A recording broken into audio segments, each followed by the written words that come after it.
ये देखो नन्या, हाँ ये जो रात को पूजा आएगी ना फिर खाना, ठीक है? हाँ ये सारा तुम्हारा ही है, ओके?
और क्या लेना है?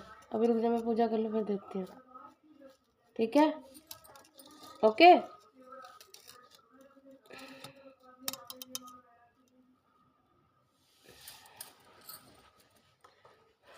आजा नन्या, मेरी गोदी बैठेगी, आजा।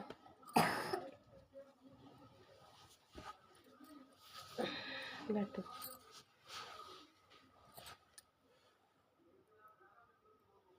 तो थोड़े से चावल चाहिए थे।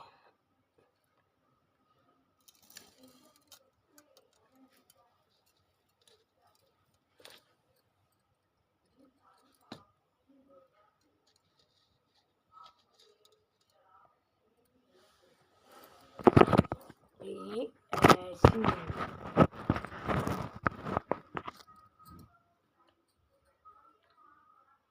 लाओ पड़ते खानी।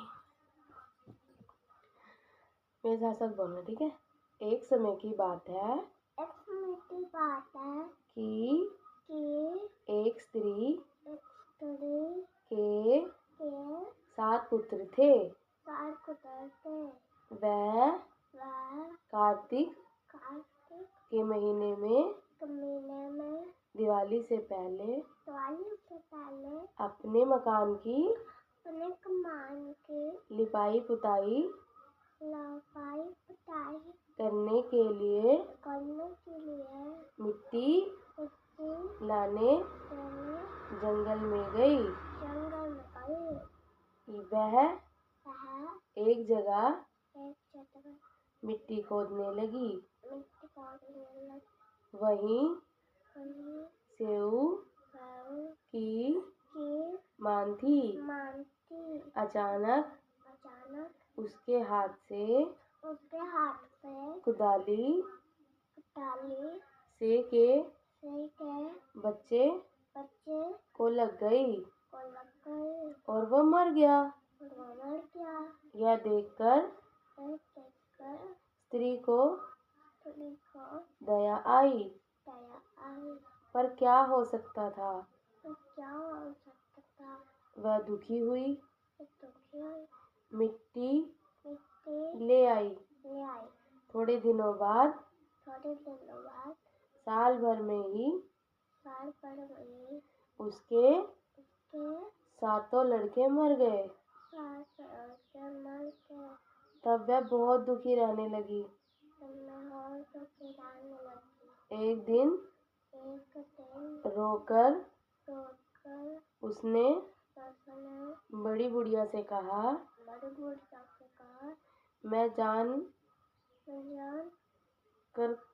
मैंने जानकर ये तो आपने पे कर रहा था। हाँ, तो कोई पाप नहीं किया। तो आपने नहीं किया। एक बार मिट्टी खोदते हुए सेहे के बच्चे को कुदाली लग गई थी। उसके बाद साल भर में ही मेरे पुत्र मर गए। उस स्त्री ने कि तुम ये बात चार कानों में डालकर पश्चाताप किया। इससे तुम्हारा आधा पाप धुल गया। अब तुम उसी अष्टमी भगवती के पास से और से के बच्चों का चित्र बनाकर उनकी पूजा किया करो। ईश्वर की दया से तुम्हारा पाप धुल जाएगा और तुम्हें फिर से पुत्र की प्राप्ति होगी। उस स्त्री ने आगामी कार्तिक कृष्ण अष्टमी का व्रत किया। तब से लगातार उसी भांति व्रत और पूजन करती रही।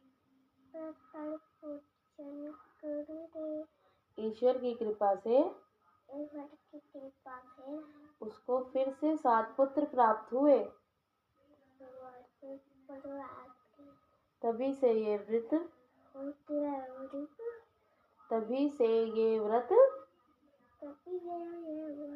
और पूजा की परंपरा चल पड़ी। जैसे होई माता ने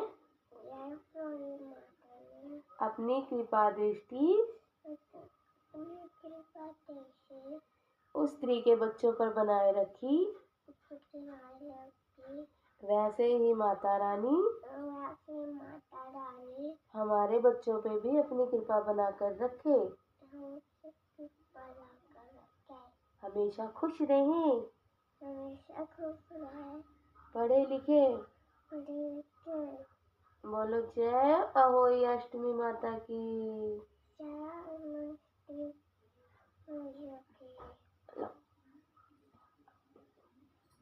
अब इनको जाकर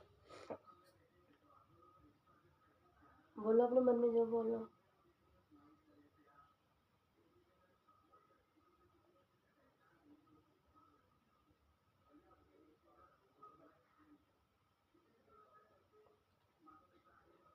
चलो जी,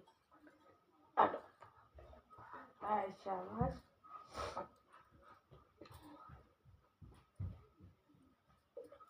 अनन्या ने ट्यूशन की कॉपी भर गया।